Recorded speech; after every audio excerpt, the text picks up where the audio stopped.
بسم اللہ الرحمن الرحیم قل جاء الحق وزهق الباطل ان الباطل کان زہوقا۔ عزیز ساتھیو، بے شک حق آ گیا اور باطل مٹ گیا کہ باطل کو تو مٹ کر ہی رہنا تھا۔ حضرت ابراہیم علیہ السلام خلیل اللہ اور حضرت پیارے نبی صلی اللہ علیہ وآلہ وسلم کی تعلیمات ہمارے لیے نمونہ ہیں۔ حضرت ابراہیم علیہ السلام کے دور میں ایک بہت ہی تنتنے کا بادشاہ تھا جس کے ساتھ حضرت ابراہیم خلیل اللہ کا واسطہ پڑا۔ وہ نمرود آپ نے بڑا مشہور سنا تھا، بڑے تنتنے کا بادشاہ تھا، اور حضرت ابراہیم علیہ السلام ایک خدا اللہ وحدہ لا شریک کی عبادت کرتے اور اس پہ ڈٹے ہوئے ڈٹ گئے۔ بہت لمبا مشہور و معروف قرآن پاک کے اندر واقعہ ہے۔ نمرود کو یہ بات سخت ناپسند تھی اور اس کی پوری قوم اس بات پہ اڑی ہوئی تھی کہ یہ جو لڑکا ابراہیم ہے یہ مجھے اپنا رب نہیں مانتا، اپنا آقا نہیں مانتا، وجہ کیا ہے؟ تو قرآن پاک نے اس کو بڑے اچھے انداز میں بیان کیا ہے۔ تو اس نے کیا کیا کہ بلوایا ابراہیم علیہ السلام کو کہ ابراہیم کو بلاؤ کہ اس کا خدا کون ہے، رب کون ہے اس کا۔ تو اتنی نہ ڈر حضرت ابراہیم علیہ السلام کو اس نے آ کر بتایا کہ میرا رب تو وہ ہے جو زندہ کرتا ہے اور مارتا ہے۔ تو نمرود کیا کہتا ہے کہ وہ تو میں بھی کرتا ہوں، زندہ بھی کرتا ہوں، میں مارتا بھی ہوں۔ تو اس نے قید سے دو قیدیوں کو بلایا جیل سے، ایک وہ بلایا کہ جو بری تھا، جس کا کوئی گناہ نہیں تھا، اور ایک وہ بلایا کہ جس کو سزائے موت ہو چکی تھی۔ اس نے حکم سنا دیا کہ جو سزائے موت والا اس کو بری کر دو، جو بے گناہ ہے اس کو سزائے موت کر دو۔ اس کے سامنے لٹکا دیا انہوں نے بے گناہ کو اور گناہ گار کو چھوڑ دیا۔ تو حضرت ابراہیم علیہ السلام سمجھ گیا کہ یہ تو بالکل بے وقوف ہے۔ کسی دوسرے انداز میں اس کو بتایا، پھر بتایا اچھا یہ تو ٹھیک ہے کر سکتے ہیں، اب یہ بتاؤ کہ میرا جو رب ہے وہ سورج کو مشرق سے طلوع کرتا ہے اور آپ ایسا کریں کہ آج سورج کو مغرب سے طلوع کر کے دکھائیں۔ بے باس ہو گیا، ادھر اس کی ٹھوس ہو گئی، بڑا غصہ آیا اس کو، بڑا تڑپنے کے ساتھ یہ تو لاجواب کر دیا، اور پورے مجمع کے سامنے، اتنا بڑا مجمع تھا، اس کی بڑی بےزتی ہو گئی۔ پھر دشمنی میں ترت آیا۔ پھر کیا ہوا کہ اس نے ایک حکمت تھی اس کے پاس، یہ نمرود کے پاس، کہ وہ جو غلہ جتنے بھی ہوتا تھا وہ اپنے وہ کسٹڈی میں رکھا ہوتا، اپنی نگرانی میں، وہ کسی کو نہیں دیتا تھا غلہ، وہ غلہ خود تقسیم کرتا تھا کس کو کتنا دینا ہے۔ تو حضرت ابراہیم علیہ السلام بھی گئے اس کے پاس غلے کے لیے، تو اس نے غلہ بند کر دیا۔ انہوں نے کہا کہ آپ پہلے مجھے اپنا رب مانو تو پھر میں غلہ دوں گا۔ تو حضرت ابراہیم علیہ السلام بہت ہی خلیل بھی تھے، جلیل و قدر بھی تھے۔ انہوں نے کہا کہ رب تو خالق تو میرا وہی ہے، مالک تو میرا وہی ہے۔ انہوں نے کہا جا پھر رزق بھی اسی سے مانگ، غلہ بھی اسی سے مانگ۔ تو حضرت ابراہیم علیہ السلام واپس ہوئے، ساتھ ان کے جو آگے پیروی کرنے والے تھے چند وہ لوگ بھی، تو بھوک کی شدت سے نڈھال ہو گئے۔ اللہ اکبر، سبحان اللہ۔ صدقے جاؤں حضرت ابراہیم علیہ السلام کی توحید اور ایمان کی استقامت پر، جب یہ دیکھا کہ اس نے ایک مجھے طعنہ دیا کہ ٹھیک ہے پھر رب مجھے نہیں مانتا ہے تو پھر غلہ بھی اسی سے جا کے مانگ جس کو تو رب مانتا ہے۔ تو اپنا ایک تھیلا لیا اور ریت کے ٹیلے پہ چلے گئے، اور وہاں پر ریت کے ٹیلے پہ جا کر اللہ سے التجا کی، دعا کی، یا اللہ تو دلوں کے بھید جانتا ہے، تو میرا خالق ہے، مالک ہے، میں تجھے خالق مانتا ہوں، تجھے میں رازق مانتا ہوں میرا مالک۔ وہ نمرود تو کچھ بھی نہیں ہے۔ وہاں سے ریت کا تھیلا بھرا، اللہ سے دعا کی، آ کر اپنے ساتھیوں کو دیا۔ جب ساتھیوں نے کھیرا کے فروت کے بجائے آٹا ہے، سبحان اللہ، وہ آٹا خود بھی تناول کیا اور ساتھ انہوں نے دوسروں کو بھی جو نا ساتھیوں کو بھی کھلایا۔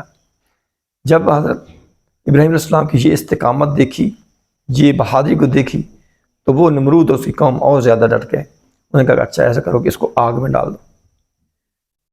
جب آگ میں ڈالا گیا تو پھر کیا ہوا کہ بہت بڑی آگ جلائی گئی۔ اب یہاں پر ایک اور چھوٹی سی جو مفسرین لکھتے ہیں وہ بھی ایک بڑا ہمیں سبق ملتا ہے اس واقعے سے، کہ جب آگ میں ڈالنے کا وقت آیا تو کیونکہ چوکے میں ڈالا گیا اور اس کے اندر ڈال کر اس کو آگے حضرت ابراہیم آگ میں ڈالنا تھا، تو وہ پنگوڑا آگے کو جا نہیں رہا تھا ان سے دھکیلنے کے باوجود بھی۔ تو وہاں پر ایک شیطان آیا، ایک بوڑھے کی شکل میں، بوڑھی کی صورت میں، اور اس نے آ کر کہا کہ یہ اللہ کا بہت ہی پیارا برگزیدہ ہے، ایسا کرو کہ ایسے نہیں جائے گا، یہاں پر اس کے ساتھ ملائکہ اور یہ شامل ہیں اس کی مدد کے لیے، تو آپ ایسا کرو کہ یہاں پر اپنی عورتوں کو بلاؤ اور وہ اپنے سر سے اپنے دوپٹے سرکا دیں اور نیم اریانی حالت کے اندر ان کو بلوائیں، تاکہ یہ جو رحمت فرشتے یہ ہٹ جائیں گے اور پھر جو ہے نا یہ اپنا کام کریں گے اور آگے اس کو آگ میں ڈالیں گے۔ ایسے کیا، عورتیں بھی آ گئیں اور سروں سے دوپٹے اترے ہوئے تھے ان کے، تو جو ہی وہاں پر آئیں تو وہ ملائکہ جو رحمت والے تھے وہ روڑی بات ہے سائڈ پہ ہو گئے شرم کی وجہ سے۔ تو پھر کیا ہوا کہ حضرت ابراہیم علیہ السلام کو آگ میں ڈالا گیا، تو پھر اللہ تعالیٰ کا حکم ہوا کہ قلنا یا نار کونی بردم وسلاما علی ابراہیم، کہ اے آگ حضرت ابراہیم علیہ السلام پر ٹھنڈی ہو جا، اور نہ اتنی ٹھنڈی ہو بلکہ گلزار بن جا۔ تو پھر کیا ہوا کہ ایسا ہوا، حضرت ابراہیم علیہ السلام سلامت رہے۔ اور بات کرنے کا مقصد یہ کہ آج کل ہمارے معاشرے کے اندر وہ جو عورتوں کا تھوڑا میں نے آپ کو تذکرہ کیا ہے کہ دیکھیں یہ بہت بڑی حکمت ہے کہ عورت کو باپردہ رہنا اور سر کو ڈھانپ کے رکھنا، چادریں لے کر رکھنا۔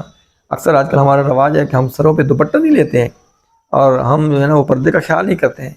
پردے کی اتنی زیادہ اہمیت ہے کہ اگر عورت کے سر پہ دوپٹہ نہیں ہوتا، پردہ نہیں ہوتا ہے، تو پھر کیا ہوتا ہے کہ وہاں پر رحمت کے فرشتے نہیں آتے ہیں۔ یہ بڑی مصنوعی بات ہے، ضروری بات ہے۔ اس میں بے شمار مثالیں ہیں اس چیز کی، اور میں اکرام بھی دیتے ہیں کتابوں میں۔ حضرت فاطمہ زہرا رضی اللہ تعالی عنہا کے بارے میں بہت بڑی اہم جو ہے نا وہ حدیث مبارکہ روایات ہے کہ آپ جب اپنے حجرہ مبارک کے باہر تشریف فرما تھی تو سورج طلوع نہیں ہو رہا تھا، تو پھر آپ صلی اللہ علیہ وسلم کو وحی ہوئی کہ حضرت فاطمہ زہرا سے کہیں کہ اپنے سر پہ دوپٹہ لیں، کیونکہ شرم کی وجہ سے سورج طلوع نہیں ہو رہا ہے۔ تو یہ ہماری بہن بیٹیوں بچوں کو بڑی اس چیز کا احترام کے ساتھ اور بڑے ادب کے ساتھ عرض ہے کہ گھر میں خاص طور پر رہتے ہوئے ان چیزوں کا خیال رکھنا ہے۔ پھر کیا ہوا کہ بات اصل جو موضوع تھا ہمارا کہ حضرت ابراہیم علیہ السلام کے ساتھ نمرود کی دشمنی اور بڑھ گئی۔